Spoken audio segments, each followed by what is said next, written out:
Solutions.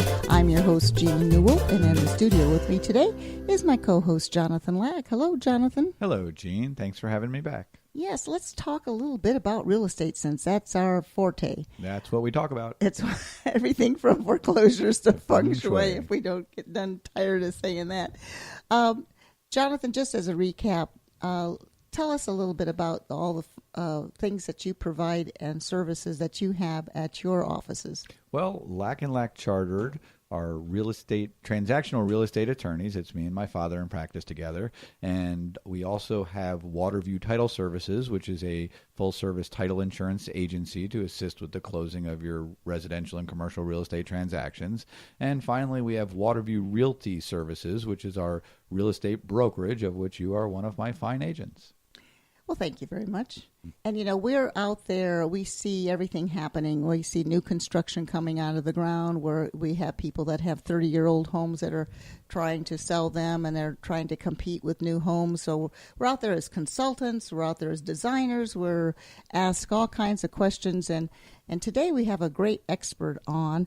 And I'm just going to keep him a secret for just another minute or so because, I got to thinking about the topic we're going to be talking about today, Jonathan, and what do you think the foundation of our society really is? I mean, you think back of years ago, what did we use all the time? You think about it, what is out there that we use all the time? For food, for shelter, or... Let's go with wood. Good answer. Ding, ding, ding. That's exactly right. I got to thinking about this because we have a tree expert on. But if you think about it, our whole society revolves around trees. They're there to with our food, our shelter, our furniture. I think even the first cars, not the motors necessarily, but the cabs of them and the wheels. I mean, everything in life has been around using trees. So with that kind of an introduction, I don't know what made me think of all this, but if you think about it, and we even use trees for our different slogans or expressions like branching out, right. The tree of life, ancestry. It's all about your family tree. Everything is about trees.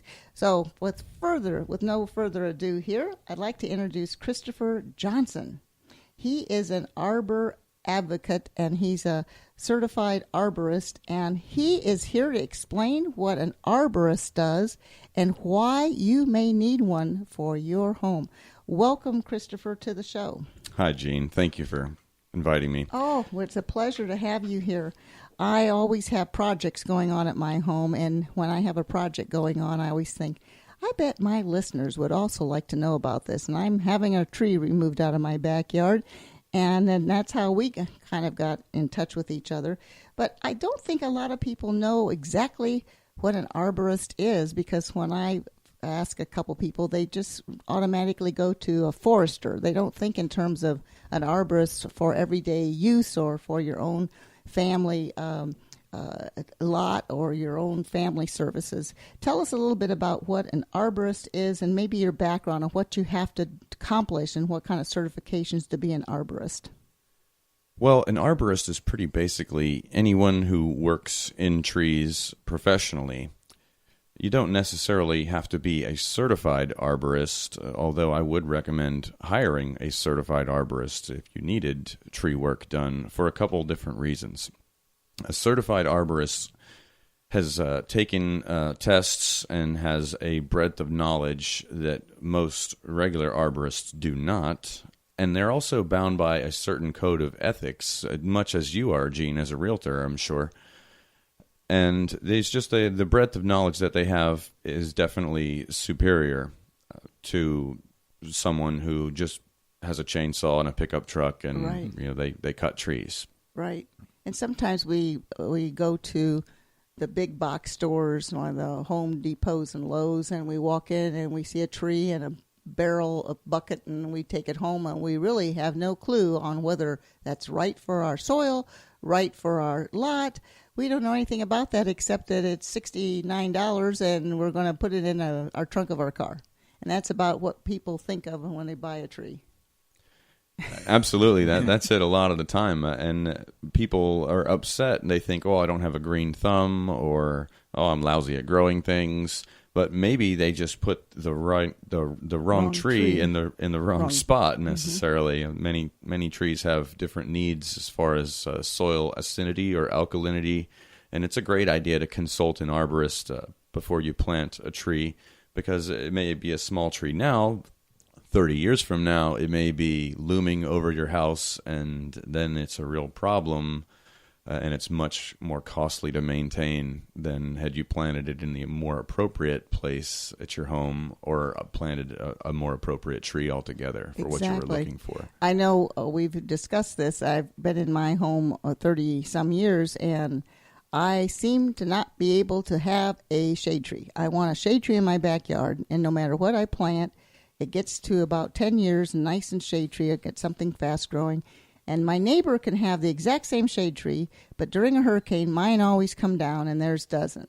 So I used to say, and maybe I'm going to be correct when we get into this one, taking this one out, I think I'm on a spring. I think my backyard is on a natural spring, and it's just too wet back there for certain trees, because it just seems like they topple down and no one else's does, and I can't quite figure this out. But lo and behold, I'm going to have a shade tree in there somewhere along the line, and you're going to help me figure out which one to put back there.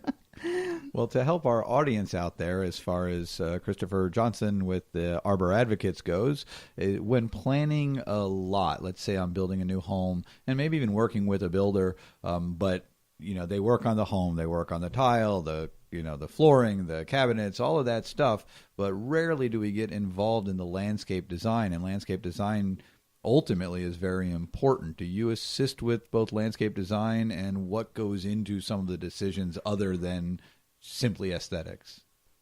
That's a fantastic question. Most of the time, I don't really get into what most people would call landscape architecture, except where it relates to trees. Like tree protection zones are often put in place during construction to protect the tree's root system if it's already there and we're working around it. And I also will consult to homeowners who are wanting to plant trees after the construction has taken place as to what would be a good tree and where would be a good place to put it. Much of my background was actually in power line clearance. I spent over 13 years working in power line clearance, and many, many times we saw beautiful trees planted right underneath the power line, and they weren't beautiful for very long because the power company has to come through and their contractors cut a V through it or cut an L through it or cut it in some way, top it down, and it really ruins the aesthetic value of the tree for many homeowners. Right. So you speak of then the protective zone. For example, I have a lot out in the Grant Valcaria area, and while I'm not at the moment, if I wanted to do some building on that lot, would I consult with you on the trees that are there? I mean, I'm obviously to build on it, I'd have to do some clearing, but would I consult with you about what could stay and what could go, or how to work, to build and not destroy the more older substantive trees that are there? Absolutely. That would definitely be a great idea to consult with an arborist to determine what trees are vigorous enough to endure the construction project, and also what would be necessary to protect the tree's root system from soil compaction or even mechanical damage from heavy equipment. Great. I know I was on the internet researching some of the tree information, and something kept popping up that it says if someone offers to top your tree or to make it safer, kick them off the property. Tell us a little bit about it. It says here topping was accepted 45 years ago, but now science has since shown that's the worst thing that you can do to a tree.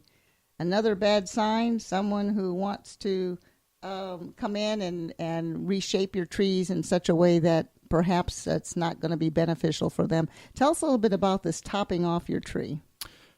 Yeah, it's Jean. Topping is horrible for trees because the tree wants to have a top. That's the reason that they grow vertically. In most cases, trees start out as young trees in an excurrent fashion, meaning they're growing essentially straight up, and as they mature, they get a more rounded or decurrent shape.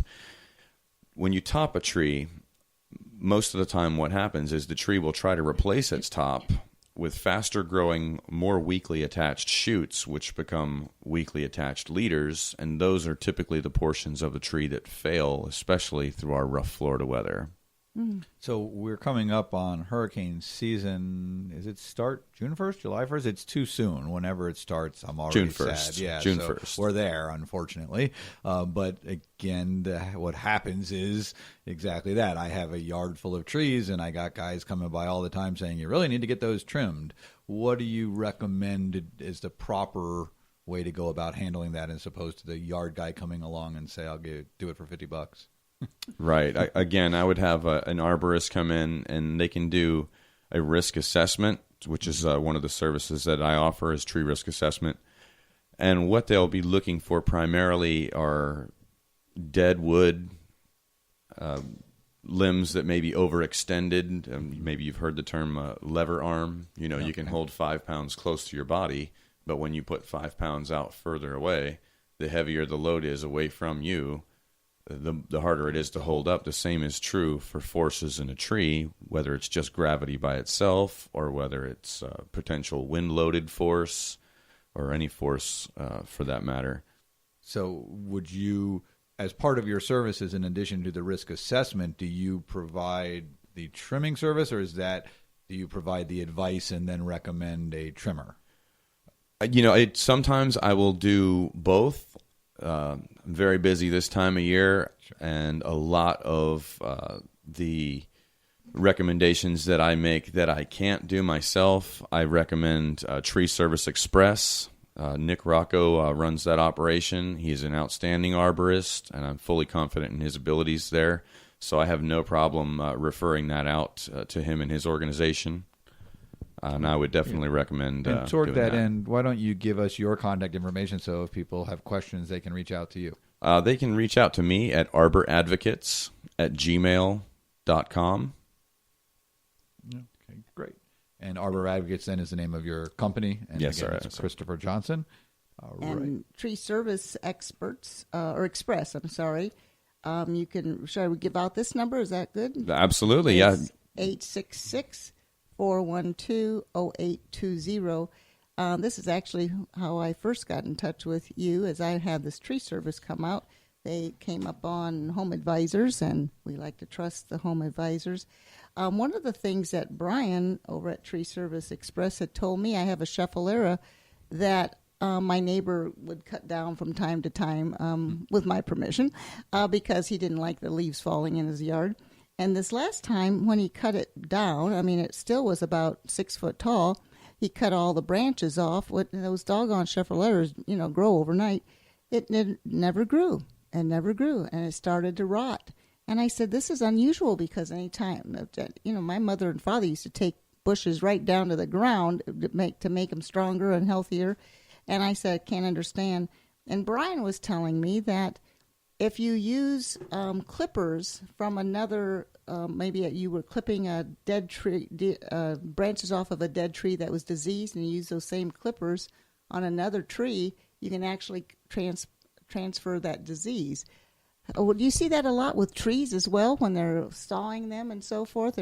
Absolutely. We see that quite a bit, actually, and that's another reason that I would recommend a certified arborist do the trimming that's required as opposed to Joe Schmo's tree service or whoever's off the street because especially at Tree Service Express they disinfect and treat their tools and equipment from job to job and even from tree to tree. Sometimes if there's an infected tree, they'll sterilize everything and then move on with the rest of the job because some tree diseases are communicable even within different species, but definitely within the same species. If you have one particular palm that's infected with a disease or one tree that's infected with a disease and you have several other trees of the same type and species, the rate at which that disease can move around your yard is alarming.